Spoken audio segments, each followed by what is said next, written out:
Hello students, my name is Devojit Shah and welcome to my YouTube channel Laws of Physics। तो आज के video में हम non homogeneous differential equation के ऊपर 3 फारू प्रॉब्लम डिस्कस करेंगे और ये तीनों प्रॉब्लम से आप लोगों का कंसेप्ट और भी एक स्टेप ऊपर जाएगा। तो मैं डिफरेंशियल इक्वेशन का सारा वीडियो प्लेलिस्ट में ऑलरेडी एंगेज कर चुका हूँ, तो आप लोग एक बार प्लेलिस्ट जरूर देख लेना। अगर आप लोगों को homogeneous differential equation, non homogeneous differential equation नहीं पता है तो आप लोग जरूर देख सकते हैं। और आप लोगों को अगर सारा फॉर्मूला कंसेप्ट पता हो तो आप लोग आज मेरे साथ ये वीडियो स्टार्ट कर सकते हैं। तो बिना टाइम वेस्ट किए आज का जर्नी स्टार्ट करते। तो ये हुआ आज का हमारा पहला numerical D cube minus D square minus 6dy x square plus 1। Non homogeneous differential equation को जब हम लोग सॉल्व करने की कोशिश करते हैं तो उसका जो सॉल्यूशन होता है उसमें दो पार्ट होता है। एक होता है कॉम्प्लीमेंट्री फंक्शन और दूसरा होता है पर्टिकुलर इंटीग्रल। पर्टिकुलर इंटीग्रल निकालने का कुछ फॉर्मूला होता है, वो मैंने आप लोगों के साथ वीडियो में डिस्कस किया है। मैं आप लोगों का उस वीडियो का लिंक दे दूंगा, आप लोग एक बार जरूर देख लेना, ठीक है। तो अगर ये होता है ऑक्सिलरी इक्वेशन, मतलब इस पार्ट से हम लोग ऑक्सिलरी इक्वेशन लिखते हैं, ठीक है। देखो ये था, मान लो ये है d2y dx2 और ये हुआ p into dy by dx और ये हुआ qy इक्वल टू 0। ये हुआ एक linear second order homogeneous differential equation. तो जब हम लोग इस इक्वेशन का कॉम्प्लीमेंट्री फंक्शन निकालते हैं तो ये लेफ्ट हैंड साइड का जो पार्ट है उसको 0 के साथ इक्वेट करते हैं। सिमिलरली सेम प्रोसेस इसमें चलता है, ठीक है। तो ये मैं लिख सकता हूँ d2, ठीक है। ये d का मतलब है dy dx, ये हुआ pd और ये हुआ q इंटू y। d मतलब क्या है, d बाई dx और d2 मतलब d2 dx2। तो इसको मैं अगर ऑक्सिलरी इक्वेशन लिखना चाहता हूं, ठीक है। ये मान लो मैं y इक्वल टू ले रहा हूं trial solution c e to the power mx। तो ऑक्सिलरी इक्वेशन क्या बनता है, ऑक्सिलरी इक्वेशन बनता है जस्ट d की जगह तुम m से रिप्लेस कर सकते हो। ये हुआ m स्क्वायर, ये हुआ pm और ये हुआ प्लस q इक्वल टू 0। ये था हमारा ऑक्सिलरी इक्वेशन। याद है? तो अगर याद नहीं है तो एक बार प्लेलिस्ट में जरूर विजिट करना, ठीक है। तो सेम मेथड हम लोग इसमें अप्लाई कर रहे हैं, ठीक है।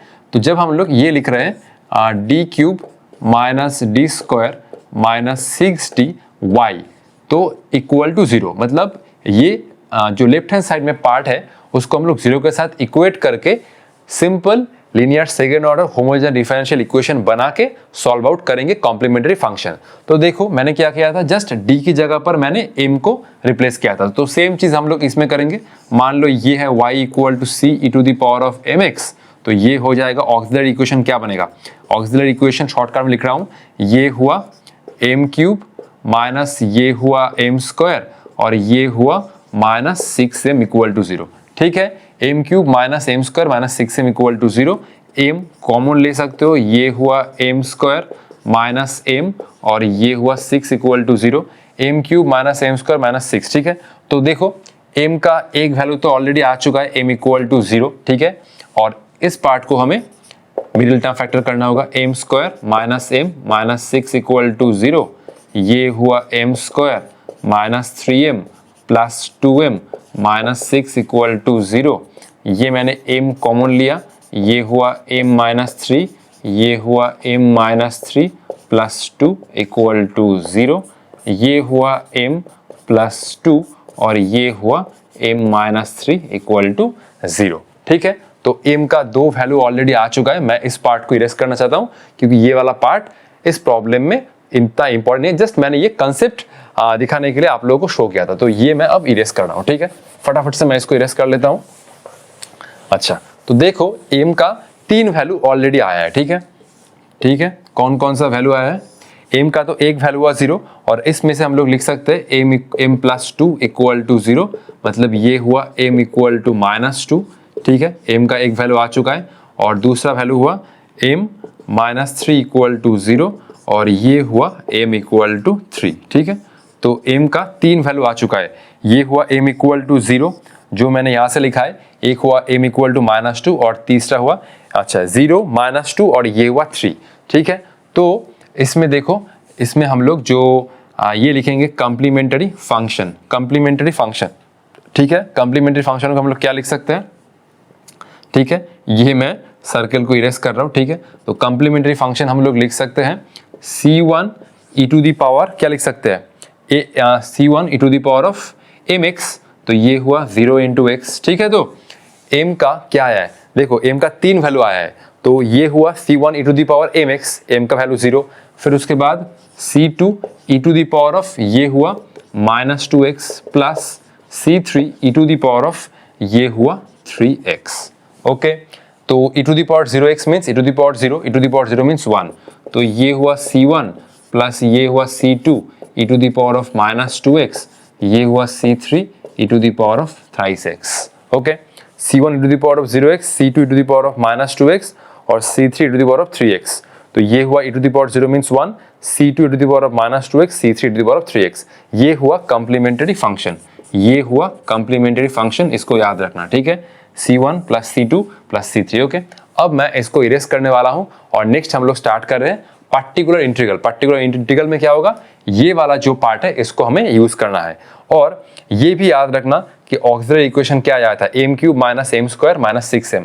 अच्छा, पार्टिकुलर इंटीग्रल निकालने का क्या तरीका है मैं एक बार दिखा देता हूं। पहले ये हुआ पार्टिकुलर इंटीग्रल, इसमें होता है 1/f ऑफ d और ये होता है पार्ट। ठीक है, इसको हम लोग राइट साइड में ऑपरेट करते हैं। ठीक है, तो ये हो जाएगा 1/fd। fd मतलब क्या होता है, fd मतलब ये जो ऑक्सिलरी इक्वेशन होता है, जस्ट ये तुम ऑक्सिलरी fd, ठीक है, d को तुम यहां से भी लिख सकते हो डायरेक्ट, ये तो गिवन ही है, तो बेटर यहां से लिख लो d क्यूब, ये हुआ d क्यूब, ये हुआ -d स्क्वायर माइनस 6d और ये बन जाएगा x स्क्वायर प्लस 1।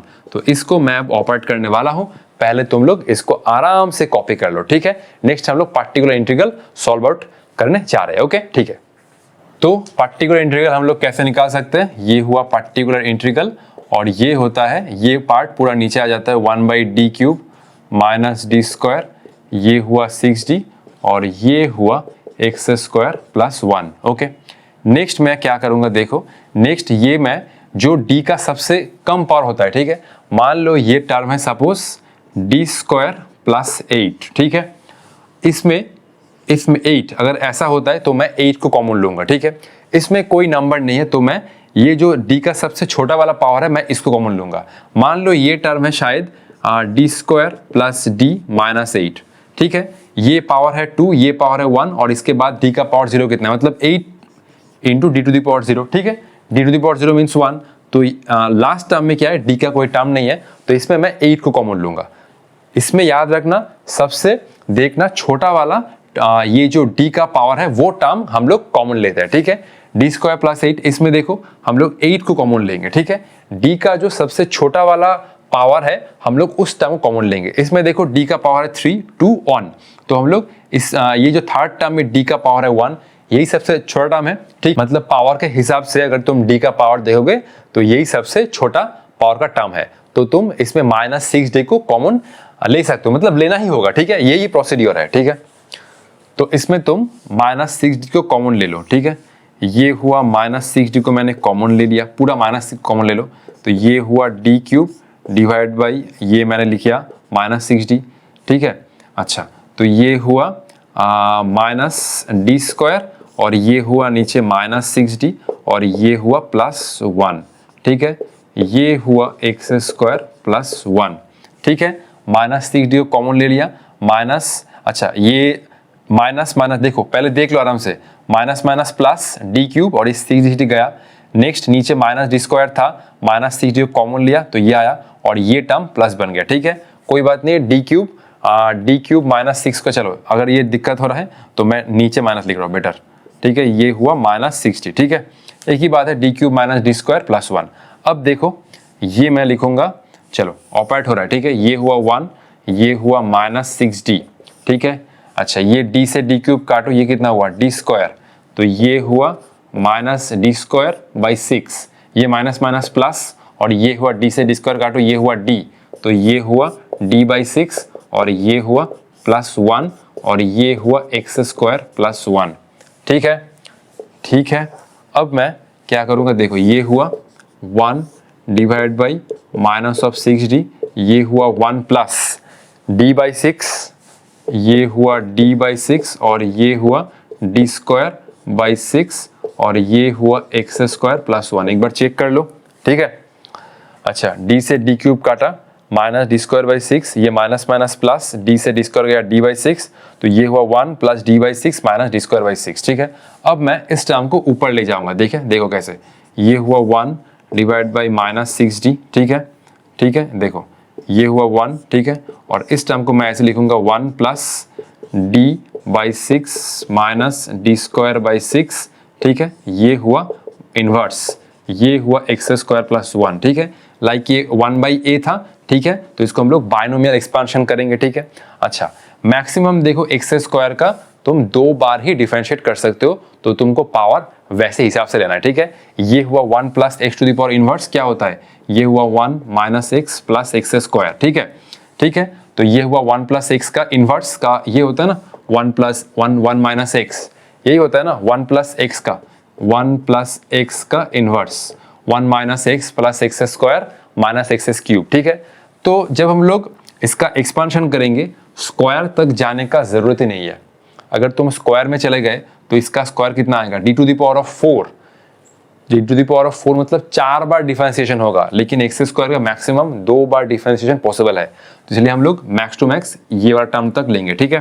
तो ये हुआ 1 डिवाइड बाई माइनस 6d, ठीक है, इसका तुम एक्सपांशन करने के बाद हम लोग बाकी टर्म को नेग्लेक्ट कर रहे हैं, तो ये हुआ, ठीक है, d बाई 6, नेग्लेक्ट नहीं कर रहे मतलब बाकी टर्म के वजह से इसका डिफरेंशियल आएगा 0, सिंपल एज दैट, ये हुआ। अच्छा, ये मैंने माइनस को ऐसे लिखा d बाई 6, अच्छा, तो ये हुआ d स्क्वायर बाई 6, अब ठीक है ना, एक्स स्क्वायर प्लस 1, ठीक है, तो ये 1 माइनस एक्स, ये हुआ 1 प्लस एक्स का इनवर्स 1 माइनस एक्स, ठीक है। अब ये हुआ 1 बाई, अच्छा ठीक है, अच्छा ये हुआ 1 divide by minus of 6d, अच्छा ये हुआ 1 माइनस डी बाई 6 प्लस ये हुआ डी स्क्वायर बाई 6 और ये हुआ x square plus 1, 1 minus D by 6 plus D square by 6, ठीक है, ठीक है, इसको कॉपी कर लो। नेक्स्ट हम लोग आगे इसको प्रोसीड करेंगे, थोड़ा लंबा है, ठीक है, पहले इसको यहाँ पर ऑपरेट करना होगा, फिर ये जो 1/d देख रहे हो, d मतलब क्या, डिफरेंशिएशन, 1/d मतलब इंटीग्रेशन होगा, ठीक है, कॉपी कर लो, ठीक है।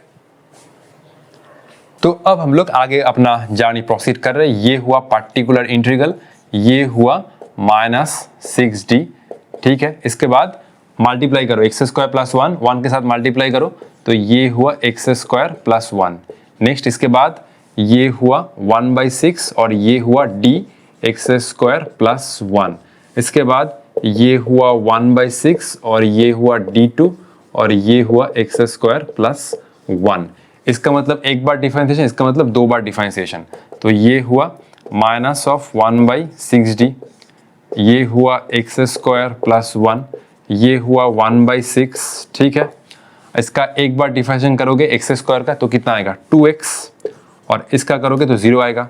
नेक्स्ट ये हुआ 1/6, ठीक है, एक्स स्क्वायर को 2 बार डिफरेंशिएशन करोगे कितना आएगा 2, ये हुआ 2 और 1 का तो एक बार करने से 0 आता है डिफरेंशिएशन, ठीक है, तो ये एक्स स्क्वायर का 2x आया और एक्स स्क्वायर का कितना आया 2, ठीक है।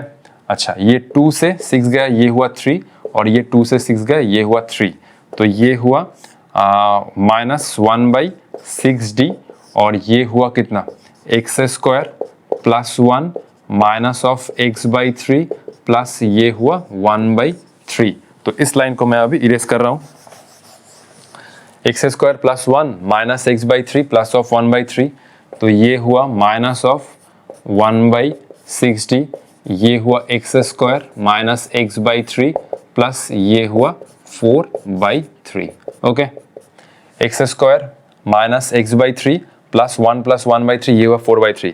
नेक्स्ट हम लोग d मतलब इस पूरे टर्म का क्या होगा इंटीग्रेशन, ठीक है, ठीक है, तो ये हुआ पार्टिकुलर इंटीग्रल, ये हुआ सामने माइनस 1/6 और एक्स स्क्वायर का इंटीग्रेशन करोगे तो कितना आएगा x³ 3, तो ये हुआ x³ 3, ठीक है। नेक्स्ट ये हुआ माइनस, ये हुआ 1/3, x का कितना आएगा इंटीग्रेशन x² 2, तो ये हुआ x² 2 प्लस ये हुआ 4/3 और कुछ टर्म नहीं है तो ये हुआ सिंपल x, ठीक है, माइनस 1/6 एक्स स्क्वायर का x³ 3 माइनस 1/3 x का x² 2 प्लस 4/3 इंटू एक्स, तो ये हुआ। अच्छा, ये पूरे टर्म को मैं अंदर मल्टीप्लाई कर देता हूँ, ठीक है, चलो ये हुआ minus x cube divide by 3 into 6 18।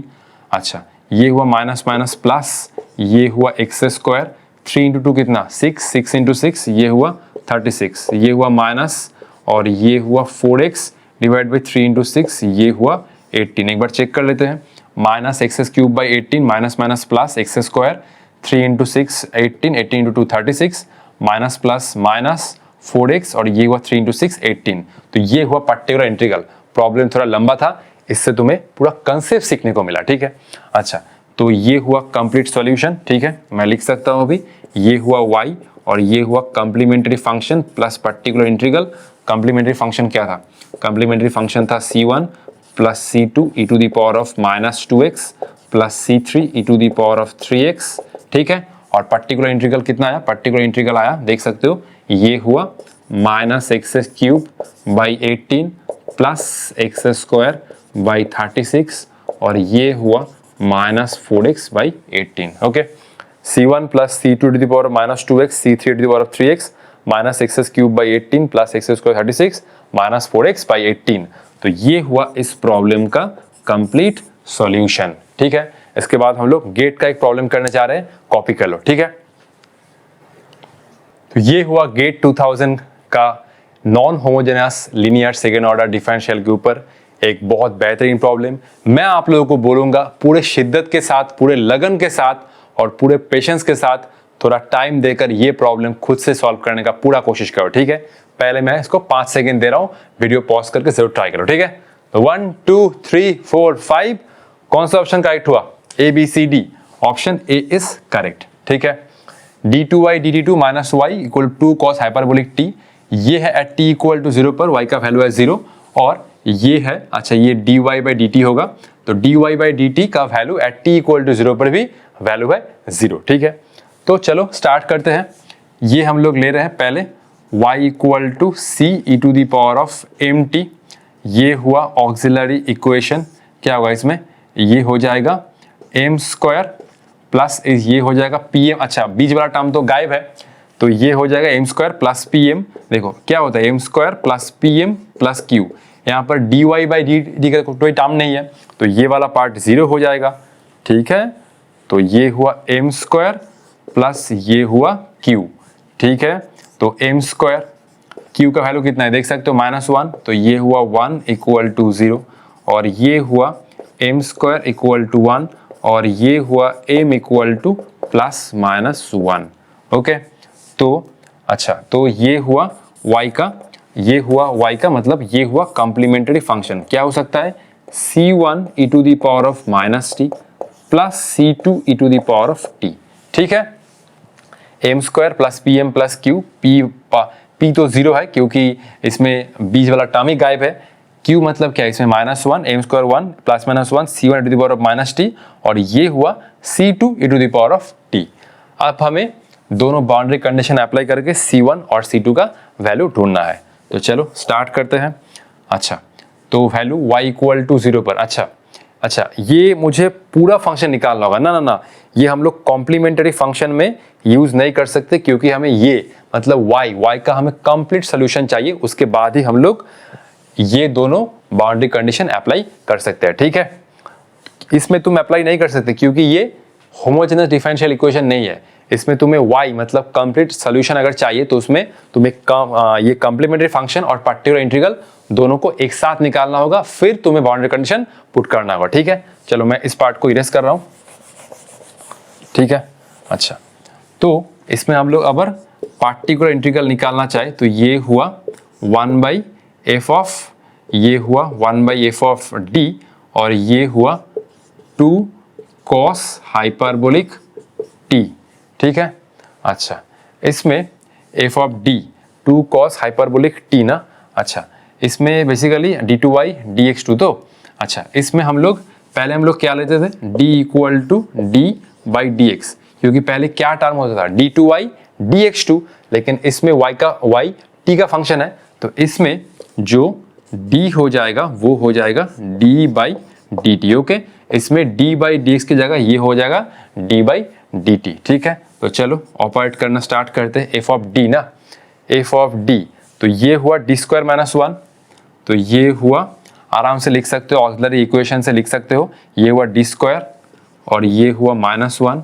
अच्छा, 2 cos hyperbolic t, cos hyperbolic का फंक्शन होता है e to the power t plus e to the power of -t divide by 2। ठीक है, तो इसमें देख सकते हो वाई टी का फंक्शन है, इसलिए जो कैपिटल डी बनेगा वो होगा d बाई डी टी। ठीक है, तो ये cos हाइपरबोलिक का फंक्शन है, ये 2 से 2 गया। अब हम लोग इसको 2 पार्ट में इक्वेट करेंगे, ये हुआ 1 by d square -1 e to the power of t, ये हुआ 1 बाई डी स्क्वायर -1, ये हुआ e to the power of -t। ठीक है, तो ये हुआ I1 और ये हुआ I2। पहले हम लोग I1 को निकालेंगे, उसके बाद हम लोग I2 को निकालेंगे। चलो पहले मैं I1 को निकाल लेता हूँ। ठीक है, ये मैं कर रहा हूँ इरेज। ठीक है, अच्छा, साइड में मैं तो I1 निकाल ही सकता हूँ, ये हुआ I1, ये हुआ 1 बाई डी स्क्वायर -1 ना, ये हुआ डी स्क्वायर -1, ये हुआ e to the power of t।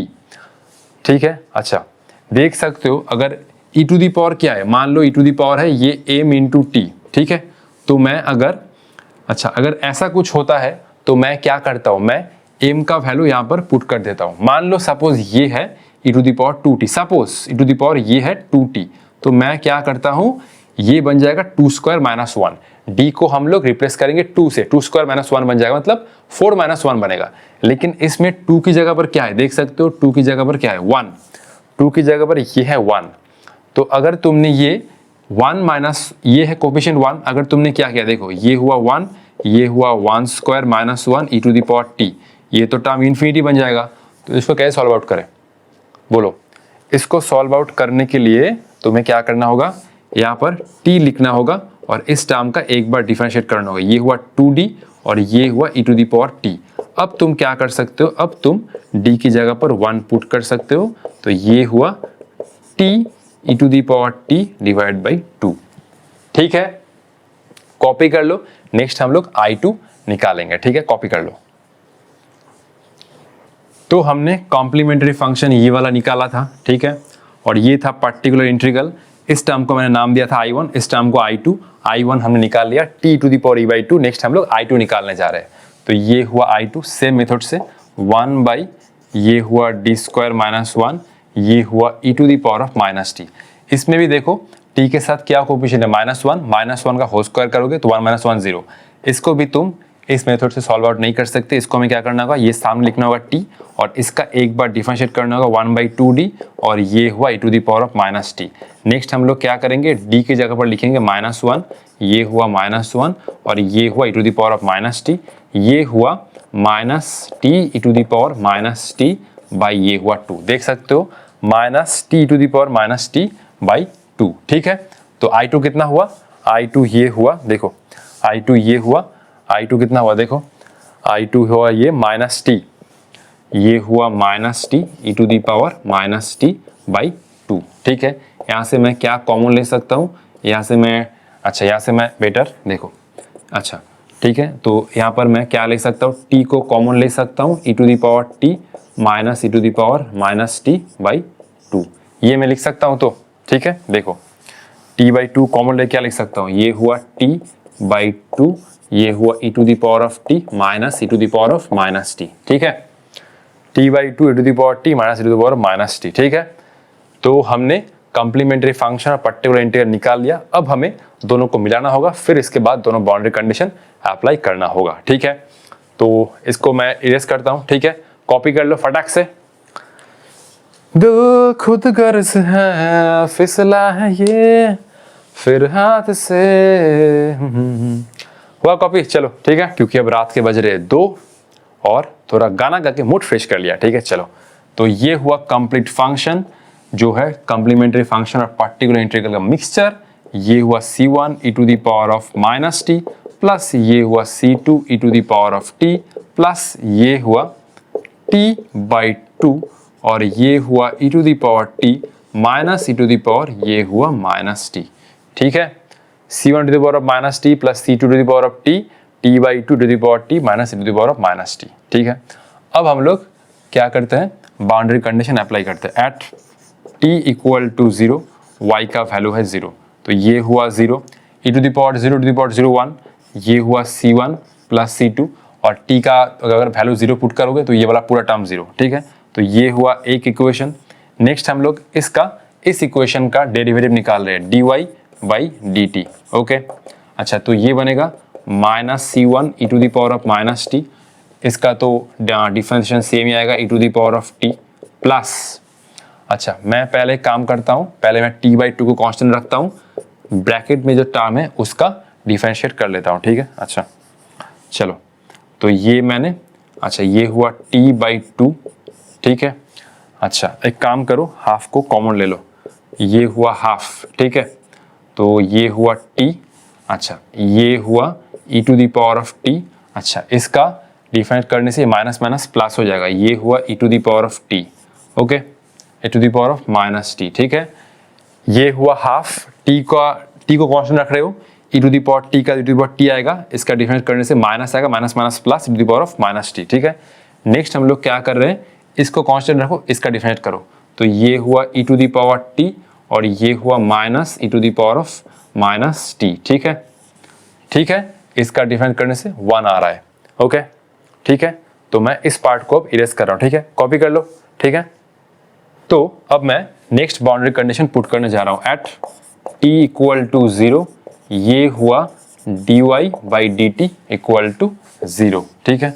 तो वैल्यू क्या आ रहा है, ये लेफ्ट हैंड साइड में ये आ रहा है 0, ठीक है। ये हुआ -c1 + c2, ये हुआ -c1, ये हुआ +c2, ठीक है।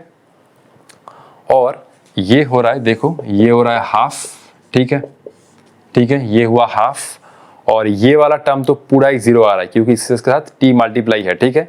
ये वाला टर्म तो पूरा ही 0 आ रहा है, ये हुआ -c1, अच्छा ये हुआ +c2, ये वाला पूरा टर्म आ रहा है 0, और ये हुआ e⁻0, अच्छा ये भी तो, अच्छा ये तो आ रहा है 0 ना, ये तो आ रहा है 0। नेक्स्ट e⁻0 तो 1 ही है, इसके बाद e⁻0 1 ही है, ठीक है।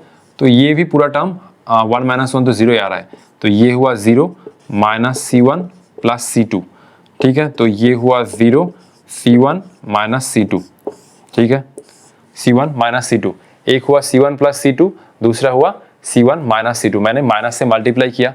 अब दोनों इक्वेशन को ऐड करो, c1 + c2 आया और दूसरा आया c1 - c2, ऐड करो, ऐड करने से क्या हो रहा है, ट्वाइस c1 = 0, ठीक है।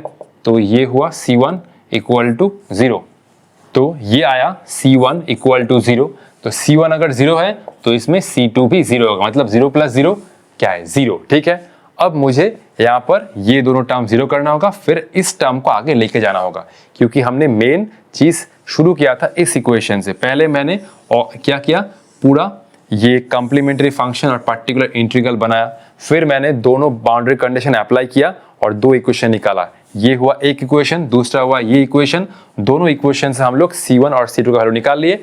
नेक्स्ट हम लोग इसमें c1 c2 का वैल्यू पुट करेंगे और आगे प्रोसीड करेंगे, ठीक है, कॉपी कर लो जल्दी से। तो हमने बहुत सारा कैलकुलेशन करके, बहुत सारा झमेला करके c1 और c2 का वैल्यू निकाल लिया, ये हुआ 0।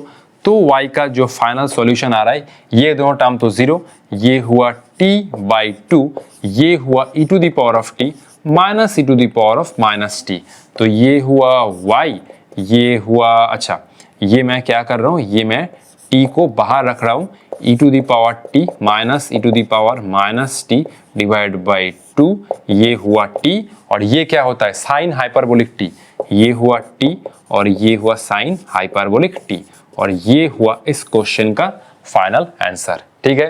तो अगर मान लो नॉन होमोजेनस डिफरेंशियल इक्वेशन में तुम्हें बाउंड्री कंडीशन गिवन है, तो तुम्हें पूरा सॉल्यूशन निकालना होगा, तुम सिर्फ ऑक्सिलरी पार्ट का जो सॉल्यूशन है वो तुम निकाल के बाउंड्री कंडीशन पुट नहीं कर सकते, ठीक है। तुम्हें दोनों पार्ट निकालना होगा, दोनों पार्ट को एक साथ लिखना होगा, उसके बाद दोनों बाउंड्री कंडीशन ऐड करना होगा, ठीक है, मतलब अप्लाई करना होगा, ठीक है।